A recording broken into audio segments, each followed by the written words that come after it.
autumn day here in Sydney. My hands are very cold.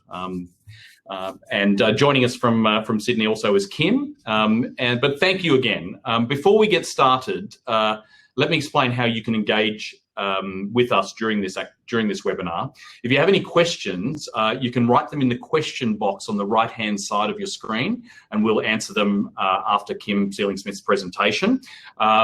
Kim will also be asking poll questions throughout the presentation. So you'll also see a tab on the right-hand side, which is where you can submit your answer to those polls as well. At the end of the webinar, we'll also send you a link of the live recording, which you can share with your wider team, no problem at all. Right, well, was it just me, but it was Friday the 13th of March 2020, marking the beginning of the pandemic or this crisis. I think that was a little bit ominous. But the future of work certainly became the present ominously on that date when COVID-19 thrust us into a reality for which few of us were prepared. Unfortunately, not all businesses and leaders within organisations will survive into and through the recovery phase. However, others will not only survive, but they will thrive. They will come out stronger than ever because they have successfully ridden the waves from disruption to recovery, the topic of today's webinar. So Kim Sealing-Smith is the CEO of Ignite Global, and until Friday the 13th of March, she considered herself one of Australia's leading future of work experts. However, on that day, the future came crashing down on us, and we were thrust into our new reality more quickly than anyone had predicted.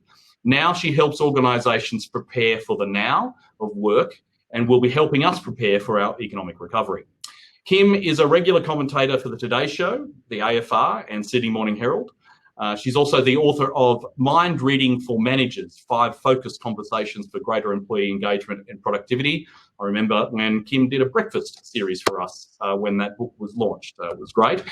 And she's been recognised by Richard Branson's 100% Human at Work initiative for the innovative yet practical work Ignite Global does to help businesses solve the very complex challenges around the now of work. So thanks for joining us, Kim, and I'll just pass it over to you. Thank you, Mark, and hello, people to people.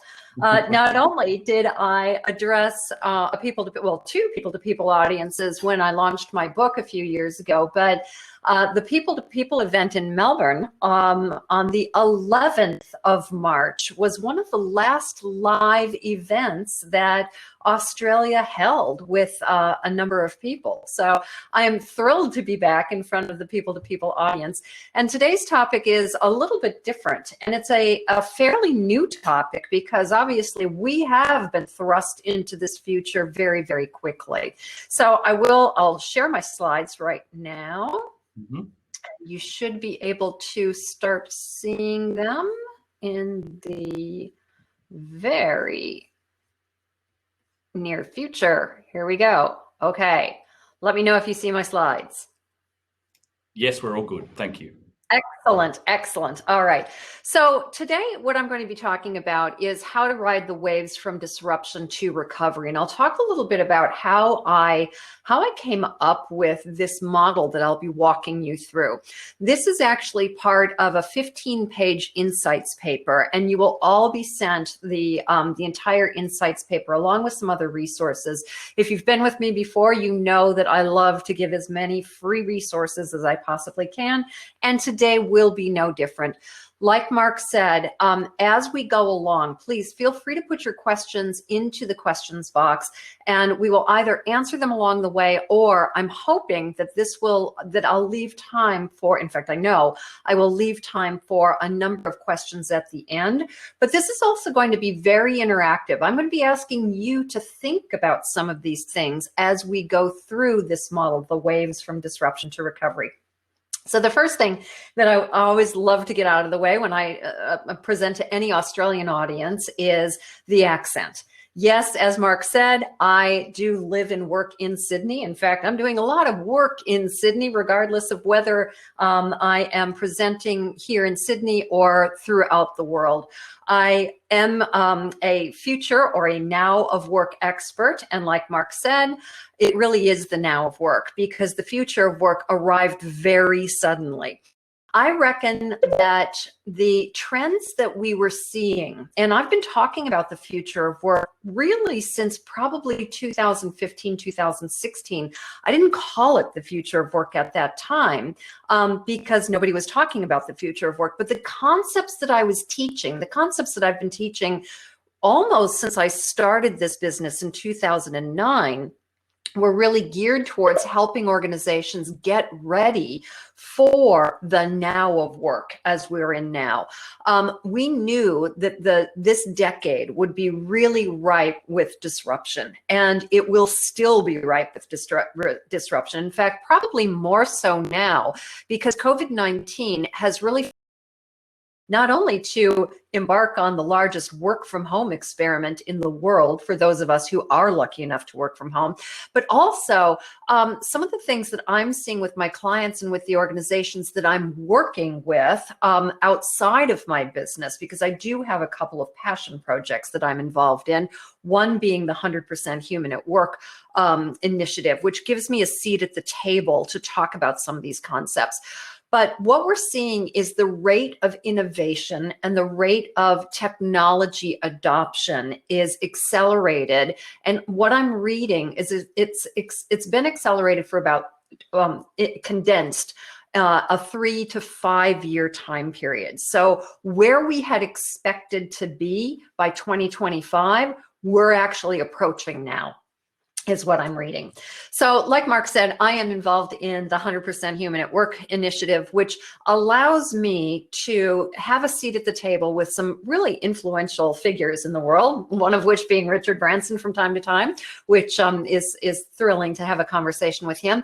But over and above that, it allows me to engage with people who are also part of the community in Australia, some very innovative companies. So what I bring to the table is not only my personal experience working with 32 industries throughout 9 different countries, probably more than that now because I've been presenting virtually to more countries than that, but also the experience and the case studies that I'm gathering as a result of working with 100% Human. Okay, so let's get started. Where did I come up with, or how did I come up with this model that I'm about to walk you through right now? Well, it really started kind of 2 things happening at once. When we got into, after the 13th of March, when we really started finding a rhythm of working from home, I started thinking about the way out. For those of you who know, I'm very grounded in strengths.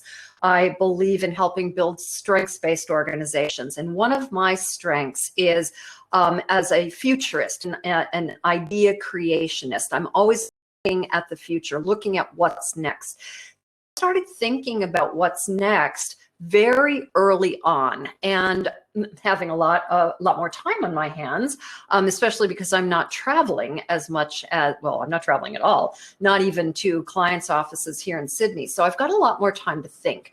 And I started thinking about all of the organizations that I had worked with from the very early part of my career. Now, I'm gonna tip my hat and tell you how old I am, almost actually, not quite. But I'll tell you what year I graduated from university, and that was 1988. And that was shortly after Black Monday in 1987.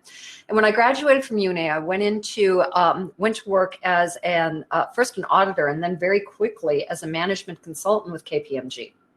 And I was working with organizations after that downturn in recovery. And then as a recruiter, I spent 15 years in recruitment. I went through the dot-com boom and bust. I went through 9/11 and the economic downturn after that. And of course, the GFC. And I started this business right at the beginning of the GFC. My timing was impeccable. So I've observed and worked with hundreds of organizations who have gone through this economic downturn and come out the other side. And one of the things that has always intrigued me are companies that come out the other side even stronger than they went in. And there's a concept. When I started talking to this, I started running these ideas past my brain's trust, a group of people that I talk to regularly about these off-the-wall ideas that I have. And one of my brain's trusts is the HR director for Laminex. Her name is Laura Staples. And she said, what you're talking about is a concept called anti-fragile. And I said, I've never heard of it. And she said, you've got to read this book. It's by Nassim Taleb. He's the author of The Black Swan, which is a very famous book that you may have even read. And she said, it's really an interesting concept. The concept is, and this is paraphrasing one of the quotes from the book, is that the fragile will break, the resilient will bounce back, but the anti-fragile, they will thrive and they will grow when exposed to volatility. And I said, Laura, that's it. That's exactly what I'm talking about. And so I put together this model and put together some key characteristics, because if you know me, you know that I am very practical. Yes, I talk about theory, but at the end of the day, I want to give you some practical things that you can do. And I promise that by the end of today's session, you will have some practical steps that you can take. Now, the case study that I have been using to talk about this model is actually a client of mine. It's Cisco Systems. I just finished this very large consulting project with one of the global teams at Cisco. And and I've worked with Cisco on and off since, well, almost 10 years now. And knowing Cisco as I do, I knew that I wanted to use them as a case study, because Cisco is one of those companies that has come out of every single economic downturn even stronger than they went in. In 1986, when they were a young company, their first founder and CEO was forced to resign over breaking IP rights, intellectual property rights of Stanford. They were incubated by Stanford University. And then, of course, in 1987, Black Monday happened. Well, shortly after Black Monday, Sequoia Capital, which is a large private equity firm, purchased them. And they worked with the C-suite team to redefine and execute on their strategy. And they just started going from strength to strength. And then the dot-com bubble. When that dot-com bubble burst in 2000, late 2000, early 2001, they lost 80% of their value within less than a year. 80%. It almost drove them out of business. And they rebounded even stronger after that. And then 9/11, they rebounded stronger after that. And finally, after the GFC. In 2011, they started this project where they consistently use the principles of continuous improvement to reinvent themselves. And they have gone from strength to strength to the point where in 2019, just 6 months ago, actually, because I believe it was November, they were ranked as the #1 employer in the world by the Great Places to Work Trust Index. Many of you are familiar with that.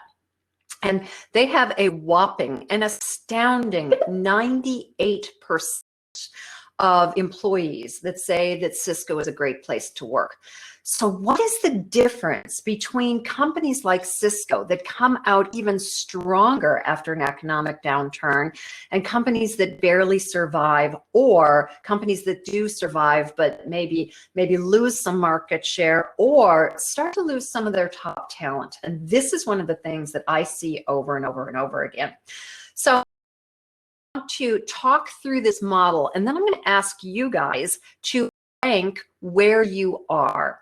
Now, there's an X and a Y axis, and it dawned on me this morning, actually, and I haven't had time to fix it yet, that I haven't even actually put what's on the X axis and what's on the Y axis. So I will be changing that in the graphic. If you know me, you know that detail is not a strength of mine, hence the lack of X and Y axis labeling.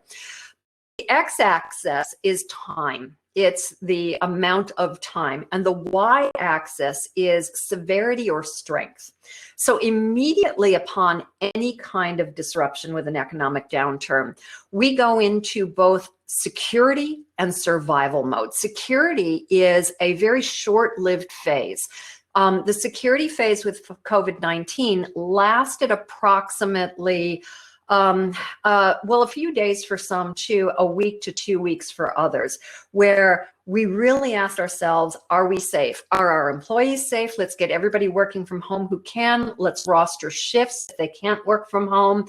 Let's figure out how to handle public transport and parking. Let's look at the security of our physical assets. Two of my clients during this time were actually hit by ransomware attacks. So there was a lot of cybersecurity issues. So security is all about being safe. And then if you survive past the security phase, and some companies haven't, Virgin Australia is probably a prime example of that. If you survive past the security phase, then you go into survival phase. So a security phase is going down, survival phase is going up.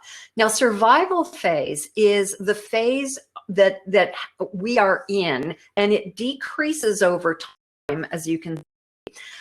We're in the survival phase. We'll probably be in survival in Australia through the end of the JobKeeper incentive. And as the question that we ask ourselves during survival is, what do we need to do to keep ourselves in business over the next however many months it's going to take? Now, I can foresee, we had the initial shock, the initial downturn, the initial number of companies fall over at the initial shock. Virgin Australia, anybody in the travel, hospitality, the events industry. I know a lot of my fellow speakers who make their money exclusively from conference events. Their businesses are gone. They're starting to come back because conferences are starting to go online, but there are a number of people that just couldn't even make it the 2 weeks, and they're looking for other things to do. The survival phase, once JobKeeper goes away, I also expect a second wave of the economic downturn. Well, companies that have been relying on JobKeeper and have enough working capital to make it through the next few months, but then their working capital runs out. But then there's a third time where that economic recovery bites organizations in the bum, or the economic downturn bites organizations in the bum. And that's actually during that recovery period. Now, I know that this is counterintuitive, so let me explain my thinking here. When recovery starts, there are companies like Cisco that are better prepared for that recovery, that time of recovery. And they start taking market share and actually poaching top talent from companies that are less prepared. Now, this is something that I have seen over and over and over again. The part of IP, the part of intellectual property that's rather new, that I am inventing, if you will, that I am coining, is what I'm calling the pre-recovery phase. And I think the pre-recovery phase is the critical phase. The critical phase that we need to take some very specific steps to make sure that we are one of the organizations that thrive, that we're managers that can thrive through this. The pre-recovery phase starts when we see I'm not labeling this, everybody's talking about the new normal. When we see what the new normal is starting to look like. Now, the new normal is a bit fickle, as you can see. If you can see that on a large screen, you'll see that the new normal is kind of a spiral. It ebbs and flows until it really settles in. So the new normal begins to assert itself sometime before recovery, and then really is solidified during that recovery phase. There are three things that need to happen during this pre-recovery phase.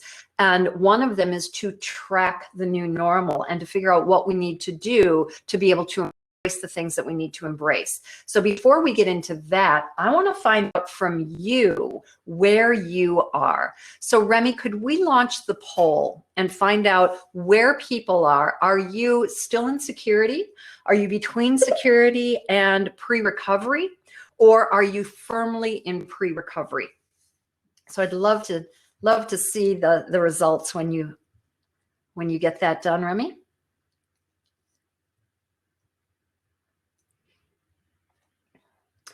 Mark, I'd love to hear from you in your conversations with the clients that you've been having, because I know you've been having a number of them. Where are your clients typically?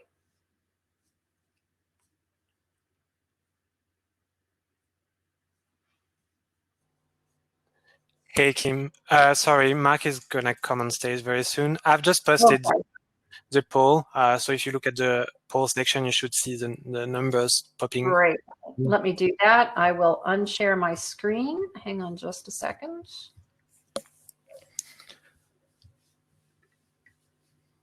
Okay.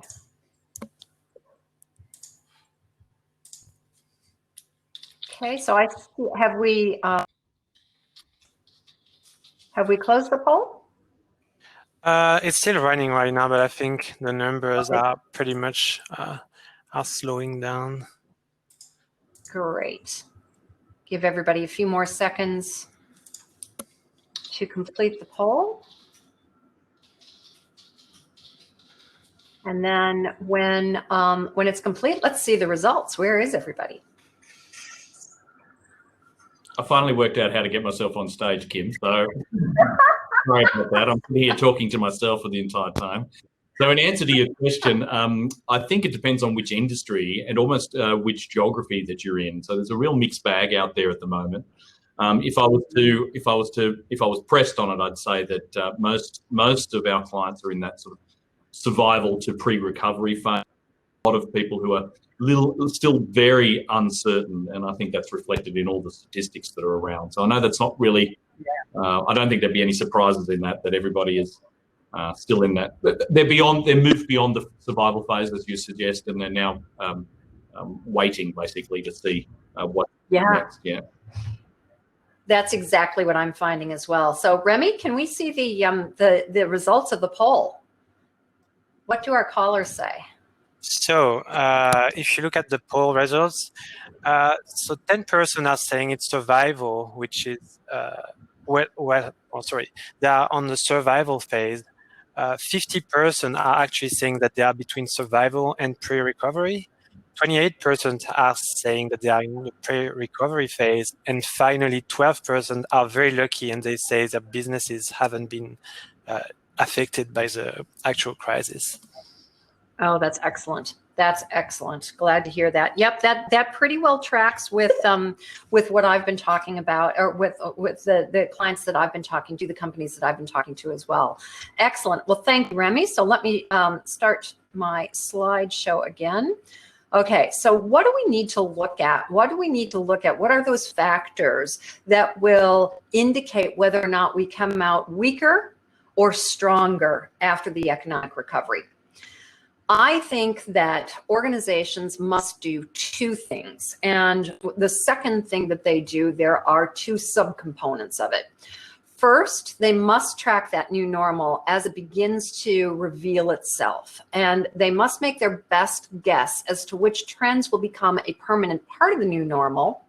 And if they guess incorrectly, and we will, because, and I'll give you a couple of specific examples. There are some things that we think will settle into the new normal that are really temporary, that the new normal won't end up looking like that. So we're going to have to be able to pivot. We're going to have to be able to understand what is settling in and what is just temporary and what's going to be changing. So we're going to have to pivot. The second thing that we need to do is we need to fix any cracks that are exposed immediately.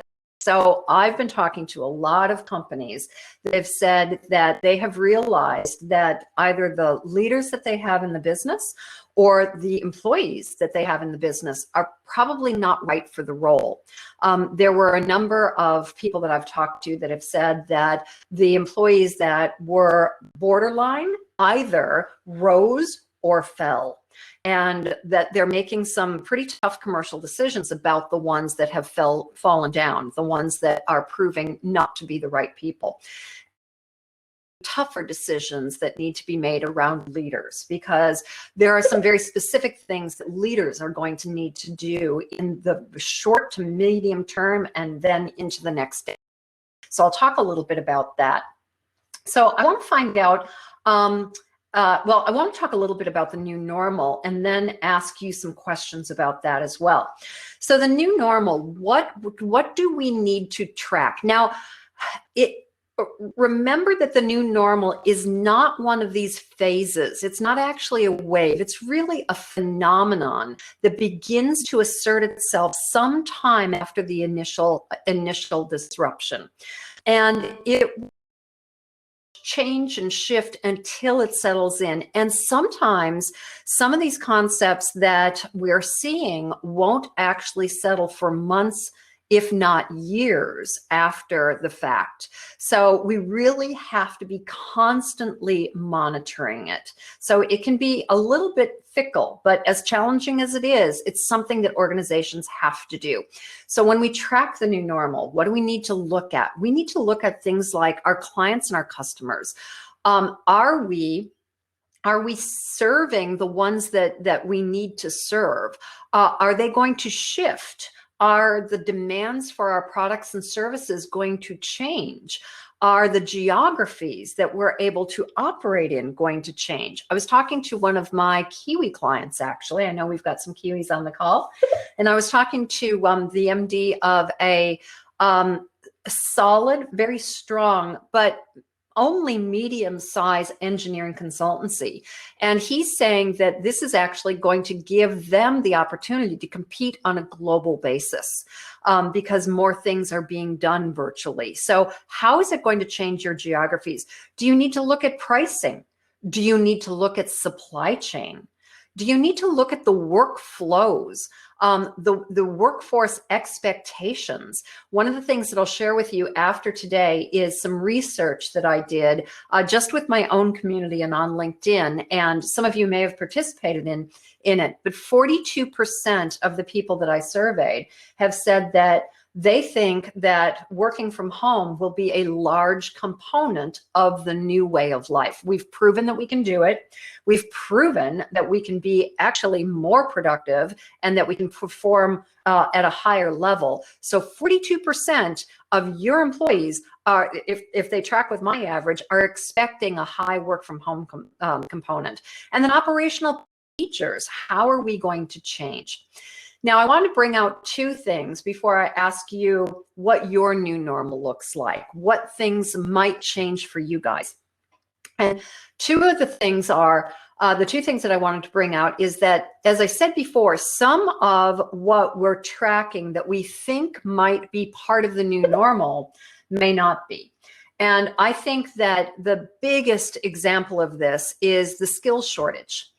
We in Australia, and I don't know the Kiwi figures, but in Australia, we are predicted to have 10% unemployment by the end of the year.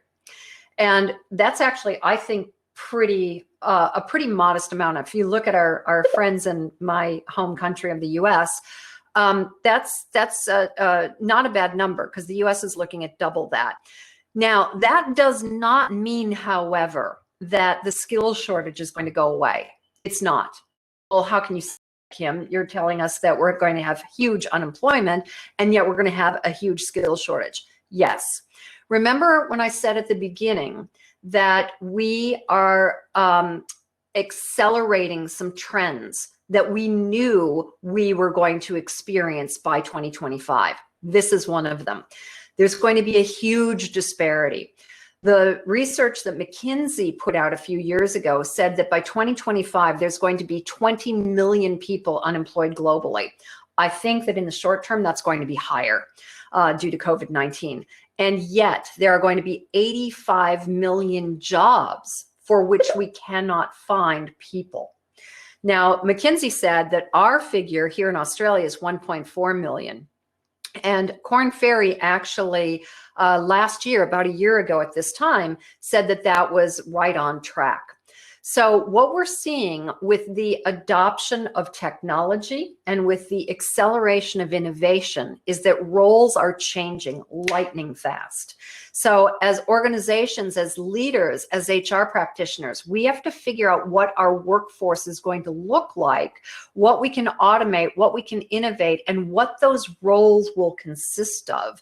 And then we need to hire for the strengths because they won't have the skills that they need to do the jobs. So yes, we're going to have a huge number of people unemployed, and we're going to have a larger number of roles once this starts to settle in for which we can't find people. So retraining and reskilling has got to be part of the equation, but also working with good recruiters like People to People to think outside the square about how to hire people with those strengths that you need rather than the skills and experience, that's going to be a tremendously valuable partnership.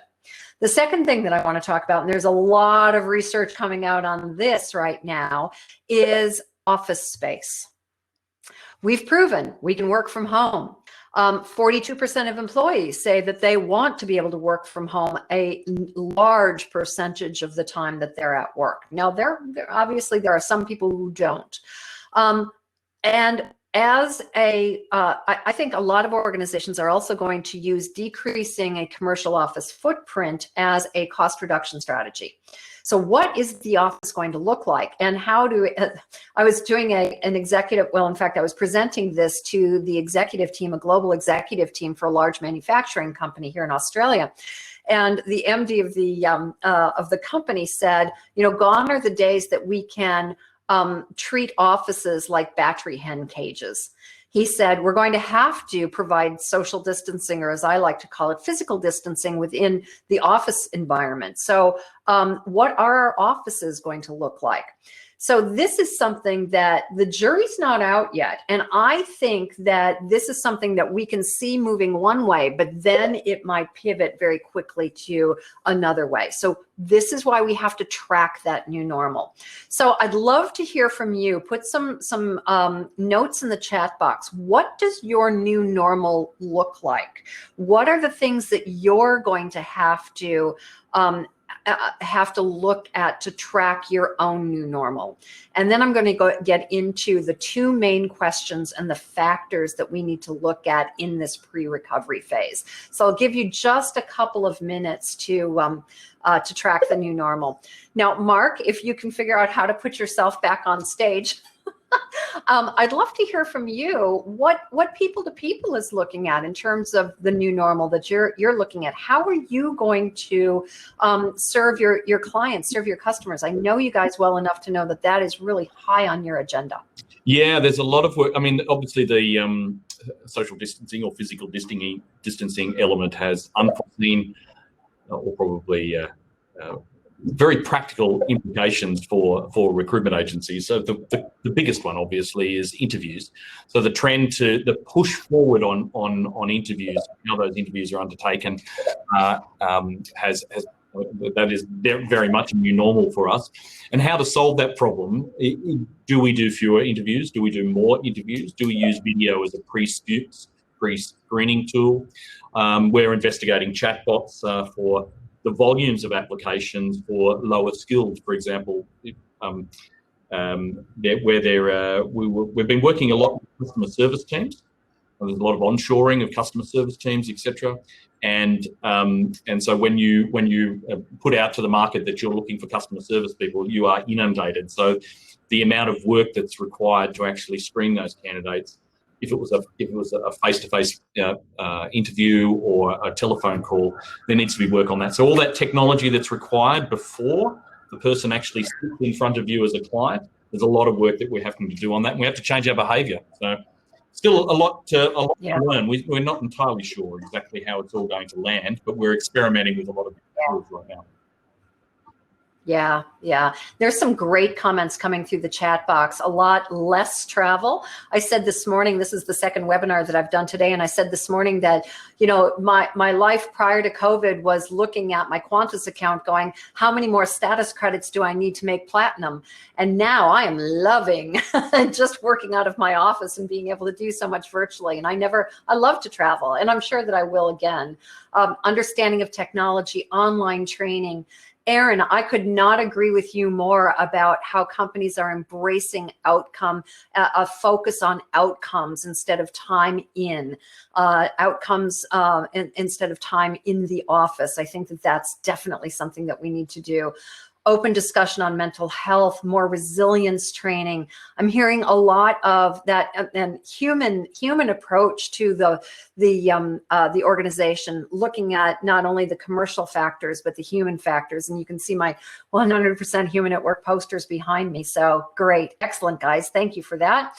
All right, I will get back to my slides, and then we'll start talking about what we actually need to do during this pre-recovery period. There are two main questions that we need to ask ourselves. First of all, in terms of commercial considerations, we need to ask ourselves, what does the new normal look like?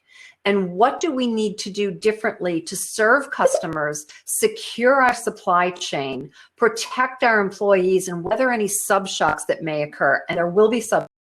Like I said, I expect the second wave to come right around the time that we're losing that JobKeeper payment. So what do we need to do commercially? And here are the 9 commercial considerations. Now, you will get a copy of these slides. You'll also get a copy of the white paper. Feel free to write them down, but you'll get a copy of this. So you'll be able to look at these in a more thorough manner, given more time. The things that I'm suggesting that companies do is to review and adjust the organizational structure. What we've seen are 2 things here.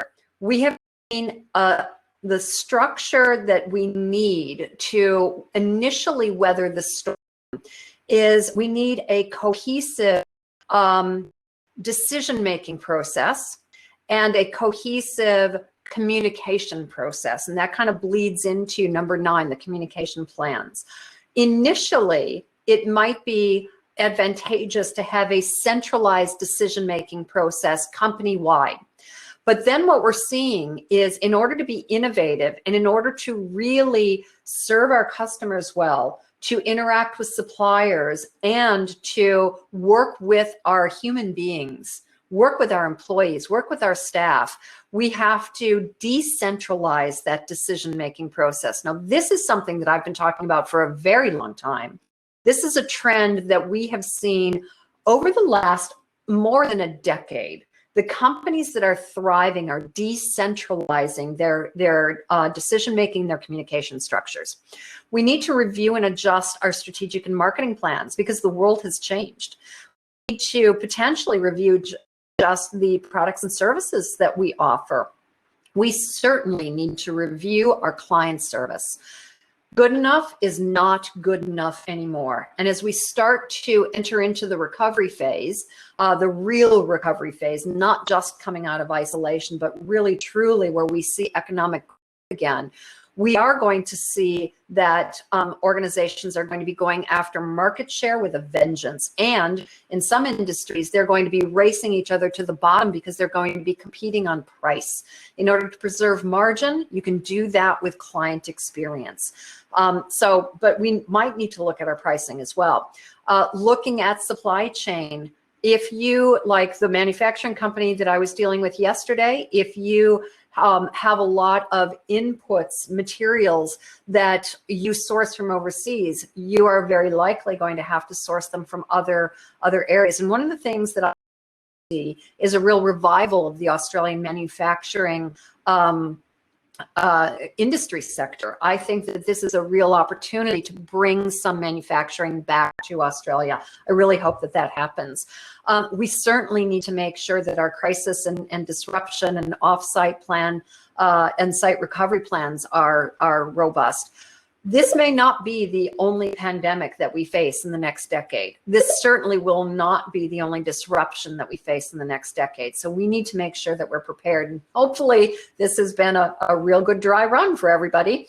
And then finally, as I said, the communications plans. So those are the 10 commercial, or the 9 commercial considerations that we need to look at. I'd like you to take a moment and just jot down your top 3. Just jot down your top 3, just type them into the chat box, or better yet, put them in the notes that you might be taking, or into a notebook of some sort. What are the top 3 that you need to look at? And again, you'll get the white paper, the insights paper, and you'll get the copy of the slide, so you can go through that more thoroughly. And you'll also, I'm going to be developing a self-assessment tool. I haven't done that yet, but I'll make sure that you get a copy of that, because I'd love for you to be beta testers of that. And then the second thing that we need to look at is the workforce considerations. What kind of workforce do we need to adjust for the new normal to set ourselves up for that recovery? And what do we need to do to attract and retain them? Remember, skill shortage not going away. Skill shortage will get more severe for certain roles. So what do we need to do to attract and retain top talent? And what does that top talent need to do? What qualities do they need to have? I think that there are 4 qualities that are absolute must-haves for the modern organization. One is resilience. This, like I said before, this is not the only disruption that we'll have. We need a resilient workforce.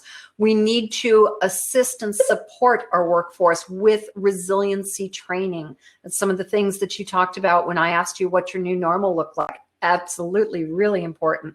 We also need people who embrace change. We need people who can be flexible, who can pivot, and we need people to be solutions oriented.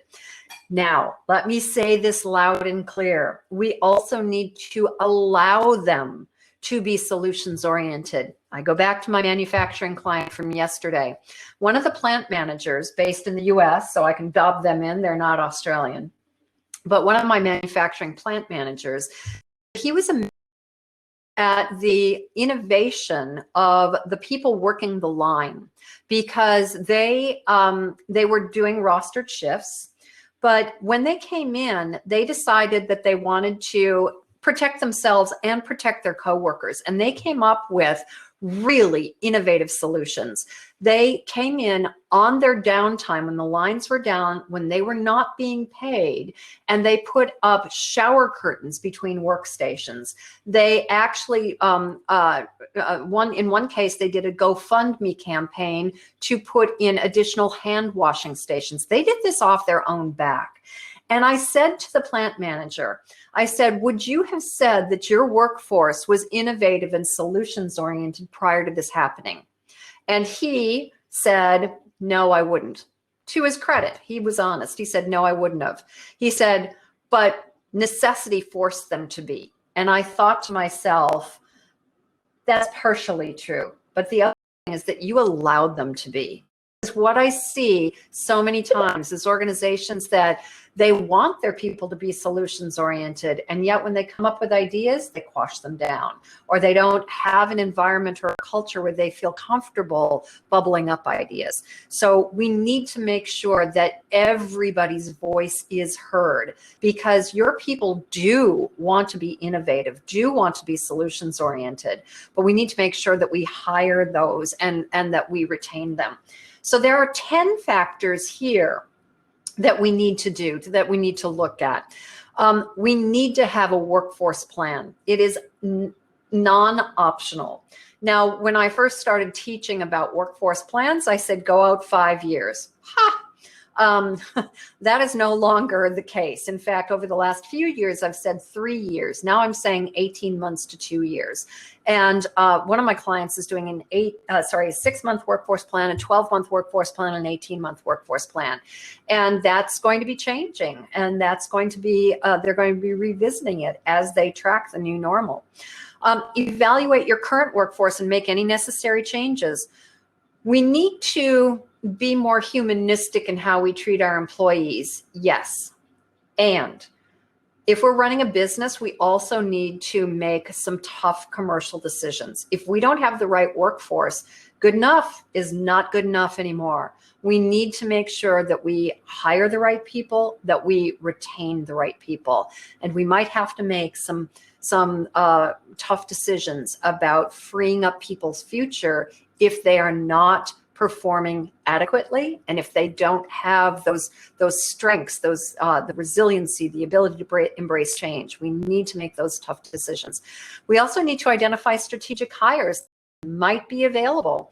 A lot of companies have stood employees down. There are a lot of companies that have handled standing employees down really poorly. And they might have staff that might be looking for other jobs because they feel like they have been betrayed by the company that they're working with. So we need to look at who's good on the marketplace. People to people can help you out there, of course. Update your recruitment practices to ensure that you can source, attract, and select the best candidates on the market. 44% of hiring managers rated their last hire as not good. We need to make sure that our hiring managers understand how to hire. Look out for some additional information from me on that over the next 6 weeks. There's something that I'm working on behind the scenes that you might be interested in. We need to update our onboarding practices. 22% of employee turnover occurs within the first 45 days of employment because we don't do a great job of onboarding. So we need to make sure that we concentrate on the person and less on the process. We need, of course, to review our flexible workplace practices and structures. We need to have a flexible working policy, and we need to look at what needs to change to be able to foster that. We have to update our performance management and review practices so that we're providing real-time feedback. I have heard from so many managers, both my clients as well as companies that are just in my community, that say that they have been amazed at the level of communication that they are now having with their staff and the results that that communication is giving them. People are performing. People are really a lot more productive. And I've been beseeching them, do not lose sight of that. That's what my book, Mind Reading for Managers, is all about. Don't lose sight of that communication. Communication is absolutely critical to a high-performing workforce. So keep up that level of communication, even when we start coming back to the office.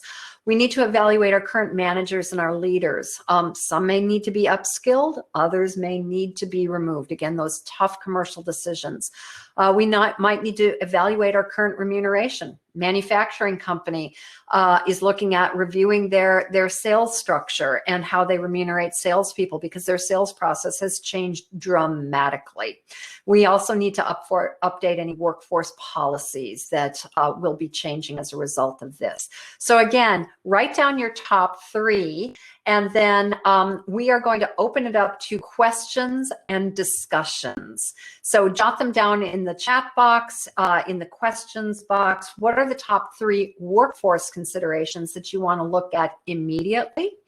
And what do we need to do in pre-recovery? What are the things that you're going to concentrate on? We know a couple of things. We know that recovery will come. We don't quite know what it's going to look like. And right now we're just sort of starting to get our heads out from under the doona and to start tracking that new normal, start looking at what recovery will look like. We also know that the companies and the managers who successfully navigate that recovery do so because they do the right things during that recovery, that pre-recovery phase. So with that, what I'd like to do is just open it up for questions. And you know that if you would like me to lead your executive team through a discussion like this, just like I did with my manufacturing company yesterday, I'm happy to talk to you about that. Just jump on email, kim@igniteglobal.com. Give me a call. There's my mobile. Happy to talk to you about how I can facilitate something like that. But for now, what I really want to do is open it up to questions and comments. Great, thanks, Kim. Now, I've noticed a few questions here. So if you don't mind, can you see them on the side there, or should I read a few of them out to you? No, I think I'll be able to see them. Hang on just a second. I've stopped. In fact, I can stop sharing here. Well, here's a couple then. Then I'll just, to get us started. So this one's from David. He says that while I understand companies impacted by the economic impacts will either demise or recover, what will happen to those companies that will have no impact? So companies that have done well during the pandemic, will they be impacted by complacency, leading to demise, or then have them change? So do you see what I'm saying? Great question. Really great question, actually. I think the short answer is a very probable yes. I think that there is a danger of complacency for the companies that haven't been impacted, because as we've said, we have a lot of innovation and technological people are embracing technology and innovation. So you might actually get caught out if you're not able to take your head out of the sand of the good times rolling and look at what's actually happening out there. Great question. And another one from David: will working from home vary depending on industry and governance, do you think? Yeah, I think it will. I definitely think it will. There's a company that I was introduced to during a 100% Human at Work call a couple days ago called Faethem, Faethem, I think. And they're an interesting company. I don't have anything to do with them. I was just introduced to them. But what they do is they actually plot the components of somebody's job and what can be automated and what can be done remotely. And it's just fascinating research. And that's exactly what he was saying, is that the level of automation and the level of remote work will vary by industry and will vary by company. But this is for those functions, for those jobs that can remotely, this is a real opportunity to increase your employer brand. Because if 42% of employees want to continue to work from home, unless you offer that, if you can't offer that, that's going to put you on the back foot. And yeah, very interesting, isn't it? And we're actually exploring, we're doing quite a bit of work with programmatic robots or robotic automation. So it's there's a whole other discussion about that, Kim, on whether you should have that cost of that robot in your staffing costs. I don't know. Anyway. You'd have to ask, you know, I'm a failed accountant, Mark. You'd have to ask a real accountant about that. Here's another question from another Mark. Do you see a lot of takeovers and new corporate structures in the near future? And if so, what industries would you see those in? Oh boy, that is above my pay grade. Yes is the answer to the first part of that question. I do, and I know that from dealing with clients. I've had several CEOs that I work with say that, who are doing really well, say that they have never fielded more inquiries from companies wanting to be acquired than they have in the last 6 weeks. So I do foresee a lot of M&A activity. We're seeing this with Virgin, certainly. It's kind of crazy what's going on there. But I do see that. But in terms of industry, that's probably beyond the scope of my expertise or knowledge at this point in time. Okay, and Erin asks, Kim, do you see the changes driving a huge role for education providers in the upskilling people and also organisations growing their own internal training and career development programs? Yeah, yes. So I see a lot of organizations moving to, especially in the next, probably, my gut tells me 18 months. We know that external training is one of the first costs to be slashed during an economic downturn. Organizations are going to start training themselves again. And there is going to be a huge uptick in online training. There's already some great online training providers that you can, fairly inexpensive, like LinkedIn training and Udemy and others. But I really see more customized, targeted, specific training being developed in-house by L&D providers, potentially working with an external consultant to do the customization and rolling it out internally. So I still think that there will be a need for external providers, but I see far less external training where you have an external provider like myself come in and actually do the training. We're also going to see a real shift in how online training is delivered. There are some, again, very innovative practices.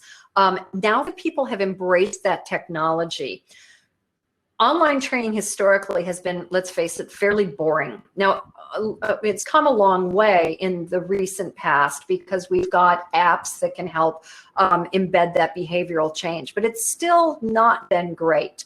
But I'm hearing some really interesting initiatives where they're actually replicating live training and building in using the 70-20-10 rule, building in those activities that occur face-to-face or even virtually between employees, between cohorts. So I think that it's going to change.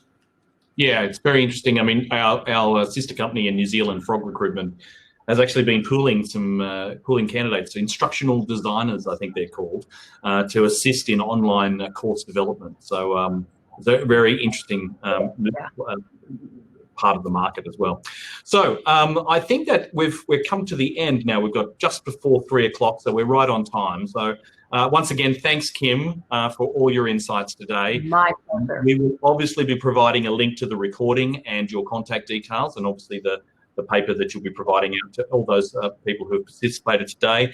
Our next webinar is next Thursday, and then we have another each week now going through for the next 12 weeks. Particularly keen to hear Jane Davis with the Positive Change of Leadership on the 28th of May. So watch out for that one as well. Thank you, everybody, for participating today. Thanks again, and we'll see you next time. Thanks, Kim. Thank you. Thanks, Mark. And thanks, people to people. Okay. Thanks, Kim.